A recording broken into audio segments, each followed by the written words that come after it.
What it do, YouTube? It's your boy Jay Johnson. We're back at another video. And before we get into this, make sure you hit that like button, show some love to that comment section, and show some love and hit that subscribe button and join the fam so we can all go ham. So let's get right into this. So Paul George and the Los Angeles Clippers agree on a 4-year, $190 million extension. My immediate reaction was, that's a lot of money. I think he's going to end up making like $226 million throughout this whole deal. And all I can ask is, Kawhi, are you staying too? That's all I can ask. Not saying that he is, not saying that he won't. But that's the main thing. You told us to trade for this guy, and we did it. And we were able to re-sign him after giving away all these picks for him. So that's one thing. You can say that it's a bad extension. You can say all that. But the fact that the Clippers were able to re-sign him and got all these picks and traded all that away for him, that they get him to stay, you can't say nothing wrong. You can't fight. You can't, just say this a whole bad trade or a whole bad signing. It's really good if Kawhi stays. Now, if he doesn't stay, well then you're going to be in kind of a predicament. You see what happens then. But Paul George and Kawhi Leonard always wanted to play together. They have one guy stamped who's here to stay for the long haul. Now it's up to Kawhi. I think Kawhi's going to wait to see how the season goes because we know how he is. He's not going to be the quickest to just get a deal done. You know how he works, So, as a Clipper fan, I think that this shows loyalty. Paul George has said in recent years that he wanted to stay with the team and he's ready to win a championship with the team. And the season after that, he gets traded. He did that with the Pacers and the Thunder.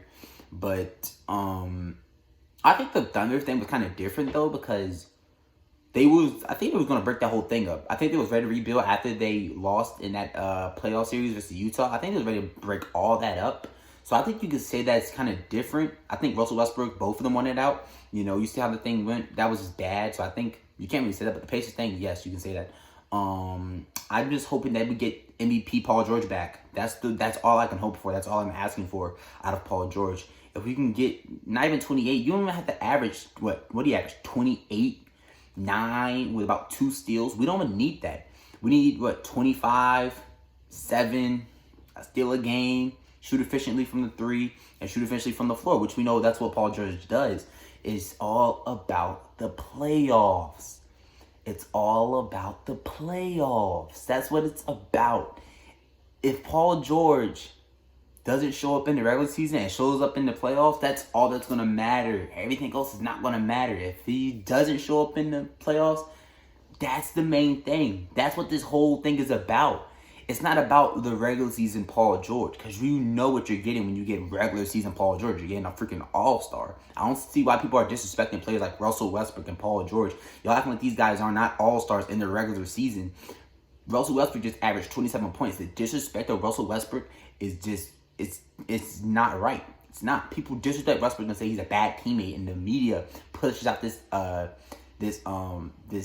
story that Russell Westbrook is a bad teammate. This guy is a good teammate. Paul George had his best season, his best career season when he was playing next to Russell Westbrook. It's not Russell Westbrook's fault that he's yet to make it to the finals and win a championship. It's not his fault. It's not all on Russell Westbrook. Russell Westbrook is one of the best players I've seen play the game. He plays with 100% effort. I'm getting kind of off topic, but people need to stop disrespecting these players. Like, I just seen that Luka Doncic was higher on the ESPN top 10 players list over Kawhi Leonard. That's disrespectful.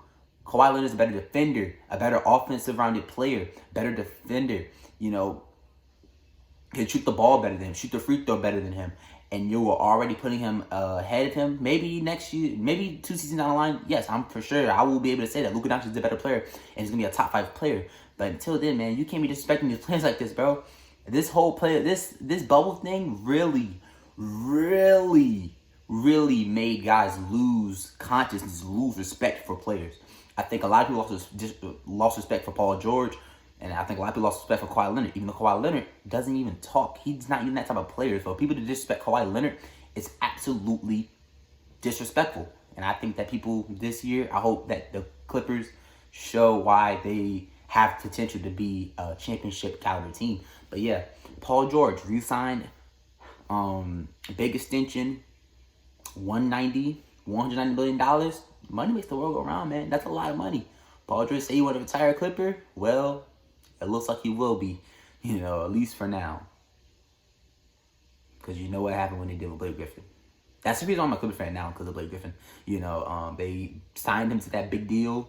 He was going to be the franchise player. They're going to lead the franchise to championships and stuff like that. And they ended up trading him to Detroit. So I hope that Paul George, does what he has to do to stay a Clipper. I hope that he shows up in the playoffs. I hope Kawhi stays. I hope that they get the GOAT Luke Kennard re-signed. Until this big boy J Dimes, I am out. Peace. Go Clippers and China.